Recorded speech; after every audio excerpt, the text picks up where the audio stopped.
அருமையானவர்களே, இந்த நாளிலும் அவனுடைய வார்த்தையை நம்மிடத்திலே கொண்டு வருகிறேன். கர்த்தர் உங்களோடு கூட இருக்கிறார்.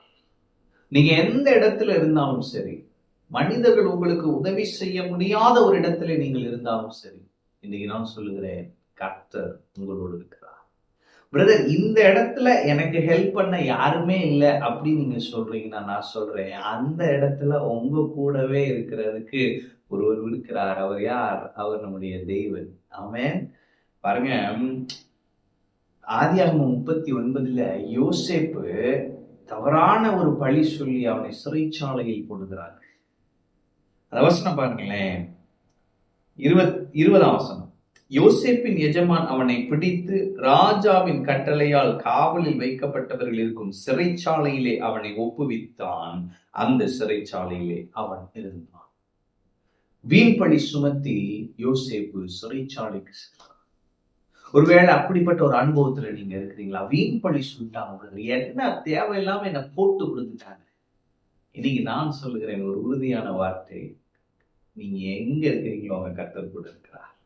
ஏன்னா அடுத்த வசனம் போட்டிருக்கு பாருங்களேன், அந்த சிறைச்சாலையில் அவன் இருந்தான். அடுத்த வசனம், கர்த்தரோ யோசேப்போட இருந்து அவன் மேல் கிருபை வைத்து சிறைச்சாலை தலைவனுடைய தயவு அவனுக்கு கிடைக்கும்படி செய்தார். ஆமென். அப்ப கர்த்தர் உங்க கூட இருக்கிறார். சிறையிருப்பின் அனுபவமா? கர்த்தர் உங்க கூட இருக்கிறார். தோல்வியின் அனுபவமா? கர்த்தர் எங்க இருக்கிறீங்களோ ஒரே ஒரு காரியம் நிச்சயம், என்னன்னா தேவன் உங்களோடு இருக்கிறார். தேவன் உங்களோடு இருக்கிறார் என்பதற்கு எது அத்தாட்சினா, உங்களுக்கு ஒரு தயை கிடைக்கும். மனுஷர்கள் மத்தியிலே, அதிகாரிகளின் கண்களிலே தயவு கிடைக்கும். ஆமென்.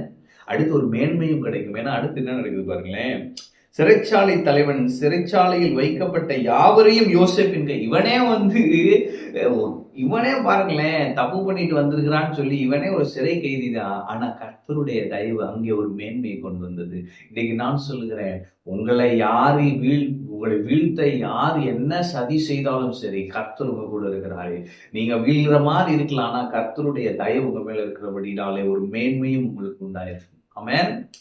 அடுத்து, கர்த்தர் அவனோட இருந்தபடினாலும் அவன் எதை செய்தானோ அதை கர்த்தர் வாய்க்க பண்ணினபடினாலும் அவன் வசமாயிருந்த யாதொன்றையும் குறித்து சிறைச்சாலை தலைவன் விசாரிக்கவே இல்லை. ஆமென். அப்ப தயவு கிடைக்குது, அதுக்கப்புறம் என்னன்னா ஒரு மேன்மை கிடைக்குது. அடுத்து பாருங்க, அவன் செய்வதெல்லாம் வாய்க்கு. இன்னைக்கு நான் சொல்லுகிறேன், நீங்க சிறையிருப்பின் அனுபவத்தில் இருக்கிறீங்களா?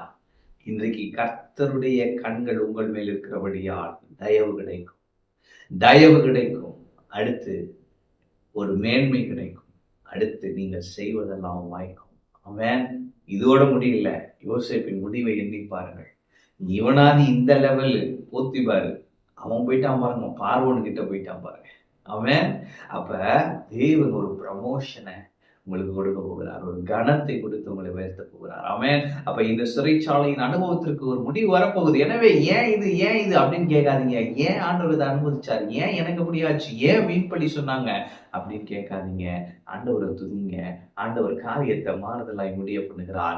தேவன் ஒரு நீங்கள் நினைத்திராத மேன்மையை கொடுக்க விரும்புகிறார். அது வந்து கொண்டிருக்கிறது அருமையானவர்களே. எனவே கர்த்தர் உங்களோடு கூட இருக்கிறார். சிறைச்சாலையிலே யோசேப்போடு இருந்த கர்த்தர், சிறைச்சாலையிலிருந்து அவனை அரண்மனைக்கு கொண்டு சென்ற கர்த்தர் இன்று உங்களோடு இருக்கிறார். உங்களையும் நம்ப முடியாத உயரங்களிலே கொண்டு போய் நிறுத்துவார்.